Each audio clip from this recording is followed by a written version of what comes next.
The United States has now officially said, we do not believe that the recent surveillance balloons slash devices tentatively believed to be from China are evidence of intelligent aliens from another planet, solar system, or galaxy even, visiting us on Earth. Joe Biden's press secretary, Karine Jean-Pierre, making that statement during a press briefing yesterday.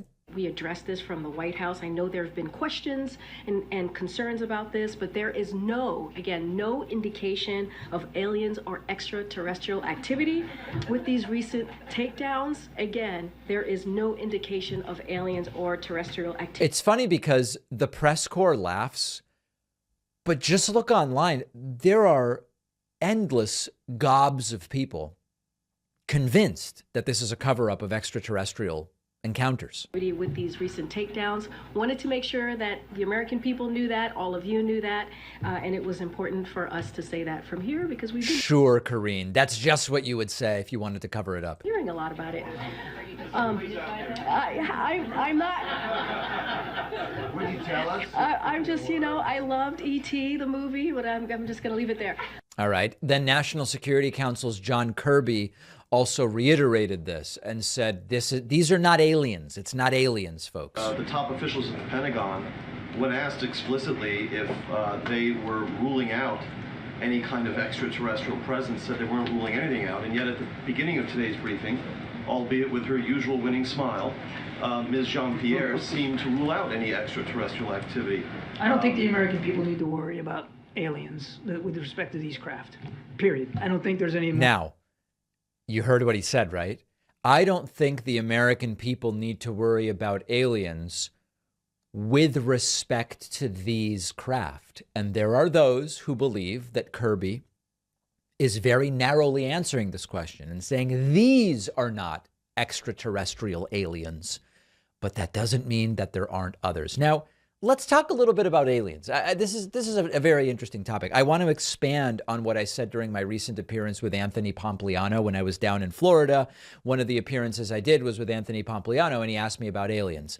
It is really important to understand the sheer vastness of the universe. You've got our galaxy, the Milky Way, hundreds of billions of stars, and then all of the accompanying planets, and so on and so forth. So I do have a very general view that based on what we know about the vastness of the universe, statistically, I think the likelihood of extraterrestrial life of some kind, could be bacterial, could be intelligence, I don't know.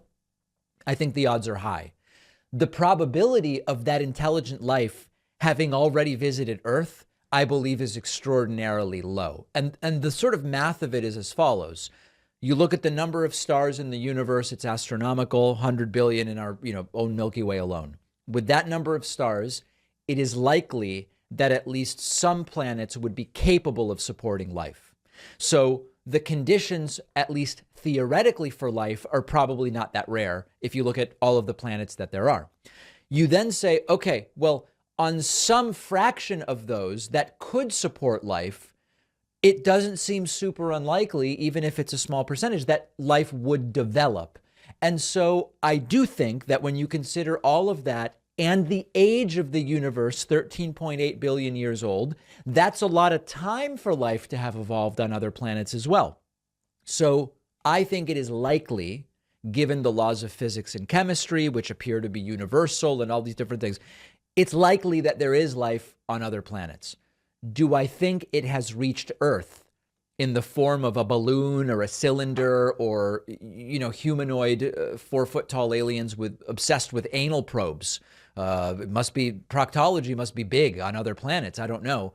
That I don't have any evidence for. And then when you look at, the numerous so-called UFO sightings over the years, we have a lack of concrete evidence. We see that the stories that are told match the images of supposed aliens from movies and from popular culture, and many are specifically debunked as aircraft or weather balloon or birds or whatever. So, there's that. There's the lack of physical evidence and all of these different things. So really funny coda to this, which is Mark Esper, Trump's former Secretary of Defense, who says, if aliens were to come here, I don't think this is exactly what they would do. Careful. I'm confident in saying that I doubt that the aliens would travel across the universe and all of a sudden decide to conduct surveillance over Lake Huron in a balloon moving 20 miles per hour. If that's their plan, then I think we're in good shape, and we now know we can shoot them down. But I don't think that's true at all. Look, my hunch is that these are weather balloons or scientific experiments put aloft by another country, another company, or some nonprofit. We'll learn that in due course. Yeah.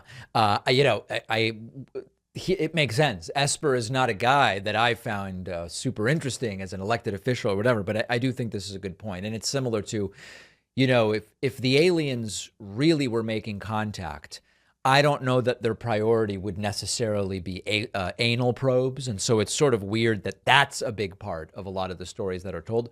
I think Esper is right, but maybe that's just what the aliens want us to think. It's not us, because we would never just go 20 miles an hour over one of the Great Lakes. Let me know what you think. I agree with Karine Jean-Pierre and Kirby and Esper.